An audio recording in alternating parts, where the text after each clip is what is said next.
We said before the draw, Celtic will be delighted to be in the group stage, and so they should. It might sound patronising to say that's as far as they're going to get, but they have got, as they might have expected, a pretty tough draw. Incredibly tough. I mean, Bayern Munich, PSG. I mean, for the Celtic fans, I mean, there'll be some incredible away games, but I just think to get through that group, I think it's pretty unrealistic, I think, for the Celtic fans. For the players, a terrific opportunity. I think Brendan Rodgers, he can... You know, he loves to measure himself against some of the best teams of Bayern, PSG, with the teams that they have. They're just too far ahead. But yeah, it mirrors last year, doesn't it, to a certain extent? Two big hitters, and they had Mönchengladbach last year that they were sort of vying for to try and finish in third place.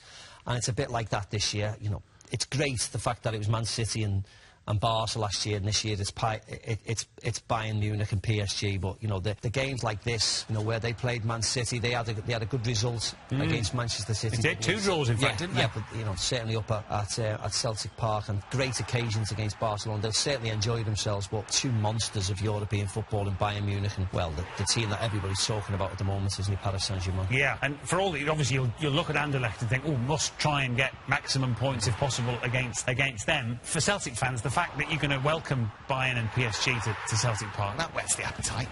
It does. I mean, if you're looking at progressing, if you can beat Anderlecht twice, then all of a sudden, with your home form at Celtic Park, then who would bet against them picking up points against Paris and Munich at home? Now, you can't see it realistically away from home, but, you know, 7 or 8 points and you might have a chance of qualifying. So it's a tough tie. Yeah. But nobody likes going to Celtic Park. No team will have an easy ride there, and you expect them to pick up points there. So they just need one big result away from home, and they might. You never know. Well, Brendan Rodgers did say he wants to be in Europe after Christmas. He might have been thinking Europa League. We're all now thinking Europa League, but where there's life, there's hope. Look, he wouldn't want to play Bayern Munich or PSG. No. The money that they've spent on players, but I think they'll play their football, the lovely attacking football, like they did last season, as Maka said.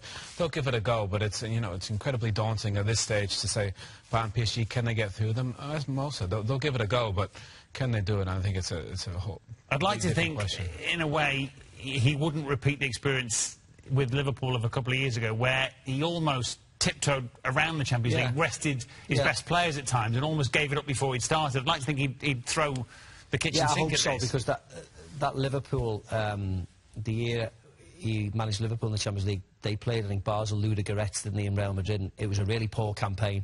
You know, last year was more Celtic-like, more, you know, not gung-ho, but they attacked the games like they should do and tried to play and try to beat teams, and that's what you want to see.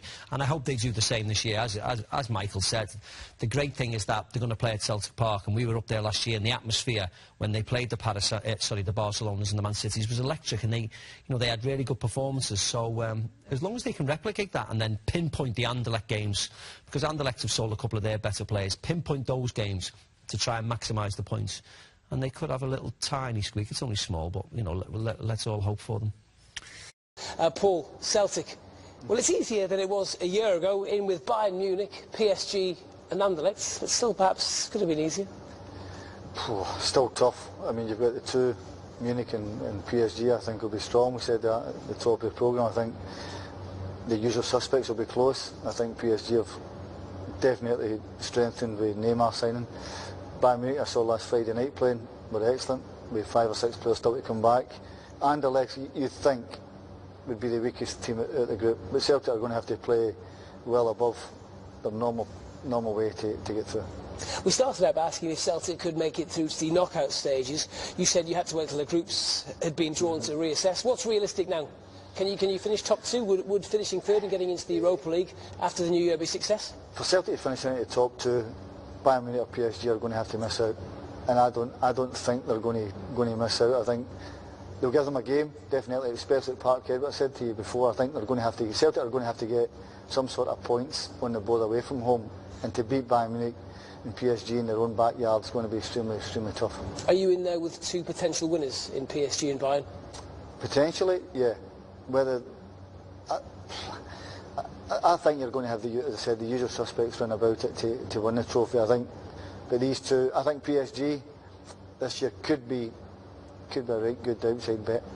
For Celtic fans, they'll get to see Neymar up close and personal again, though. Fantastic for them, isn't it? You know, great nights at Celtic Park. It'd be a fantastic atmosphere. You never know, they might spring a surprise. You know, I think there was a lot of other teams would not want to play Celtic, you know, and they are a team who could surprise people.